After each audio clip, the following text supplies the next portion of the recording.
Problems still arise at Arsenal. Problems will still be at Arsenal if Mikel Arteta doesn't make these changes that I'm about to recommend.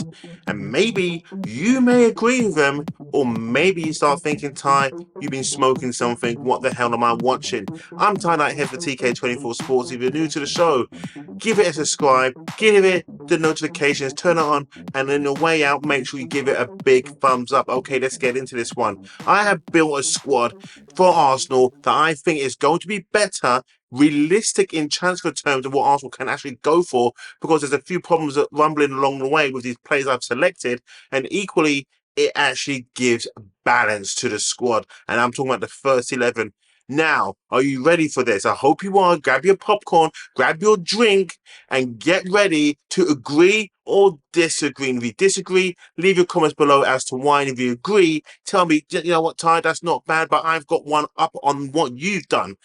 Same way, vice versa. Okay, let's go. Let's start from the back. So we've got David Raya in goal, of course. I still think he's Arsenal's number one. A great acquisition from Mikel Arteta. Ben White at right back, Saliba, Gabriel, and I would put Timber at the left back. Having these guys as a back four, I think it's stronger. I think it's better. I think it's Arsenal's best back four. If all fit, this is what I would definitely go with. Julian Timber over Miles Lewis Skelly. Lewis Skelly, to me, yes, I think he's a baller. Even though for his young age he has showed great composure, but I would still put Timber over him at left back. I think Arsenal will progress very well. All great tacklers, all could head the ball very well, all strong men. And that's why I'll just give Timber that nudge over Lewis Skelly at this moment in time. Going on a year and a half later, who will know? Moving on to midfield, yes, you can see it. Martin Odegaard, I will put him as the left eight. Why would I drop him back? Because I think Musiala, who's having contract disputes at this moment in time with Bayern Munich, Odegaard, who doesn't like to progress the ball too well, he can only go one way, which is to the right hand side to Saka, because that's who he believes in the most. But I think if you've got an Odegaard who's deeper, he can play like the Santi Cazorla role. When he was there in his latter years for Arsenal with his injuries, he played so much better.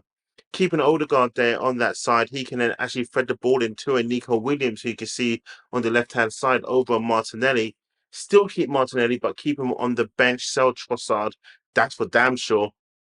But at least with an Odegaard there, he can thread the ball in. You can still rotate him with a Mikel Moreno, and then Declan Rice will be there. But I will say as a number 6, in my opinion, that's his best position, not as an 8.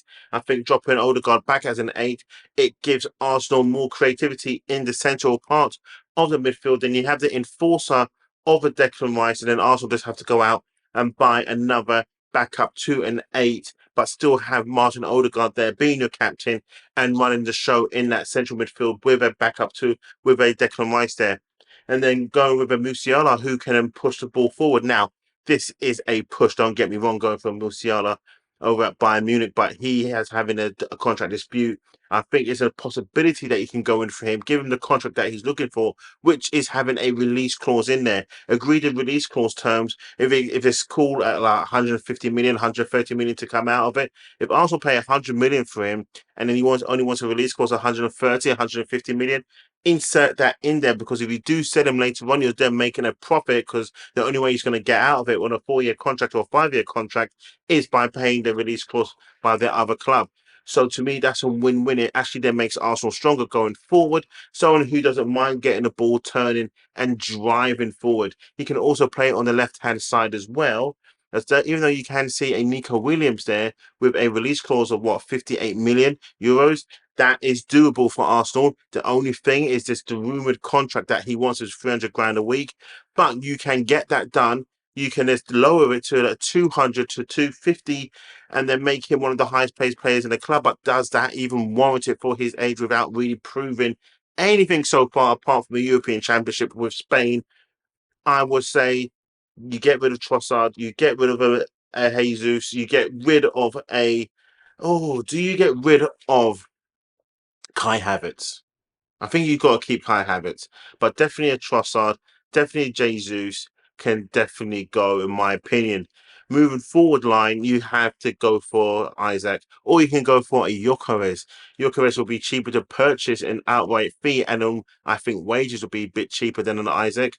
But then again, if you want something proven and something that you've seen and you know, and you maybe more believe in more, then you go for an Isaac because Isaac is there. Isaac can give you everything, and you've seen what he done to Arsenal in the Carabao Cup at the Emirates. He absolutely destroyed Arsenal, didn't he? He absolutely destroyed Arsenal. But doesn't mean he's going to do that every single game. You have to remember that, people. Football players are great, but they're not always consistent. We're not talking, you're thinking of consistency of a Messi and a Ronaldo. They don't exist. They're done. Messi and Ronaldo, they're gone into the wind now. Those sort of players don't exist no more. They just don't. But we have notions of what we have seen, and then sometimes we see a flash of a player, and we're thinking that's what we need. We need something like that. And what we saw of an Isaac, I'm not saying he turned on a Messi and a Ronaldo performance that day, but he put in a performance to make us go, if he can bad up Gabriel and Saliba and Timber, why would we not go for him? And Gyökeres didn't really do too much when Arsenal played against Sporting in the Champions League. He had one turn and one run and one shot. Okay, but let's not take away Gyökeres' goal scoring abilities. We're not going to do that. Okay, back to the squad building. So you got back Bukayo Saka on the right hand side, but then Arsenal are also looking for a Brian Wembreno from Brentford. That deal can get done, and I'm not saying it's a Saka backup; it's just a Saka alternative, and who can come in and also not just deputise but add to the strength and depth to this Arsenal squad what needs to be done. Making these sort of changes and bringing in these three players here will actually make Arsenal better. You'll make them more of a contender. And then you can then look at that and then say, no, Arsenal have got the squad to go on and win the league.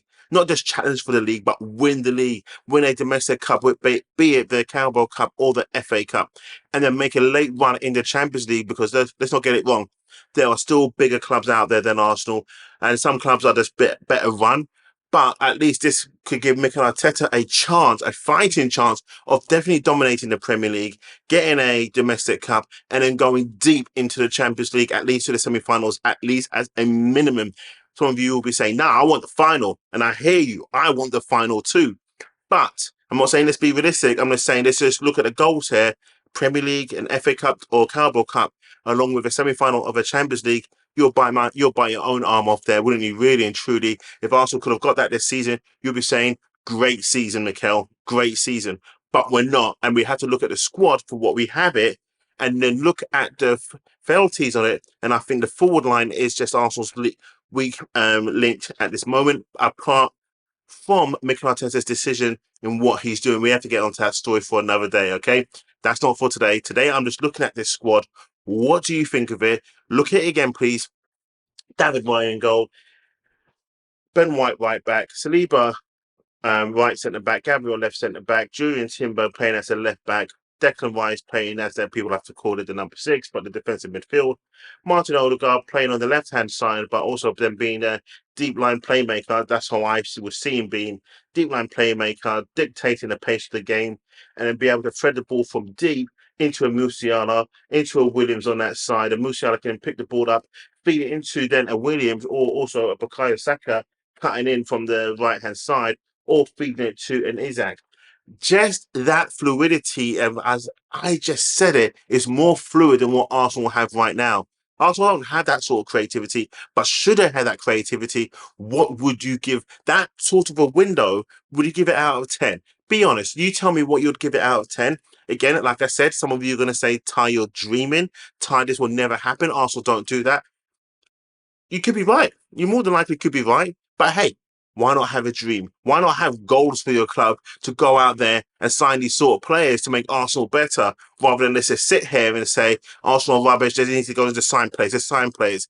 I've come up with players who I would like Arsenal to sign. I've got come up with a formation of 4-2-3-1 rather than the 4-3-3 that we play. But then this gives us more fluidity in the team. I believe it does. You tell me if it does. You tell me if it doesn't. And then what would you then do to make the team better? What would you do to actually make the team flow. Leave your comments below with that. I need you guys to get interactive. And when you leave your comments, if the comments are so good, I'm going to come back and then debate you on your comments and then maybe invite you onto the show. That sounds even better, doesn't it? So, if you're new to the show, like, subscribe, turn that notification on so you don't miss a show every time we upload. Thank you so much for watching, and I hope you like the squad that I built. And if you don't, you've got to tell me why. And then just do not say, well, Arsenal will never go and buy those players. No, this is my dream squad. What would your dream squad be? That would be my dream transfer window. This is 3 players. There's 4 players I've gone for. Again, a Musiala or Williams, an Isaac, and Breno. That's the 4 players I think can take Arsenal and propel Arsenal to the next level. That's my thoughts. Let me know yours.